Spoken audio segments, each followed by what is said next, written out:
Kepala Bagian Psikiatri FK Unut RSUP Sanglah, Ana Ayu Sri Wahyuni mengatakan, orang tua sangat berperan mencegah kekerasan pada anak. Orang tua harus bersih dari trauma masa lalu saat masih diasuh.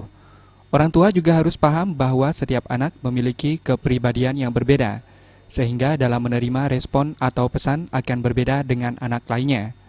Menghindari umpatan dengan kata bodoh kepada anak karena hal itu tergolong kekerasan mental bagi anak-anak. Masing-masing anak punya kepribadian, punya ciri kepribadian yang berbeda. Sehingga dalam menerima respon, dalam menerima pelajaran, dalam menerima pesan akan berbeda-beda. Karena kita menganggap sama, biasanya kekerasan itu terjadi berawal dari sana. Menganggap mereka sama sehingga kenapa kamu bodoh? Nah itu sudah mulai kekerasan mental.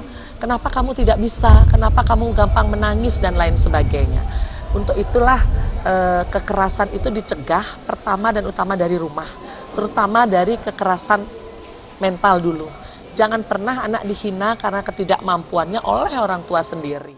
Orang tua diharapkan mampu menerima anak apa adanya, memberikan asuhan sesuai dengan kemampuan anak, usia, serta kemampuan ekonomi keluarga, sehingga anak bisa memahami orang tua.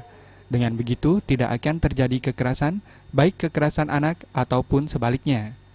Prawidya dan Ngurahwira, Bali TV.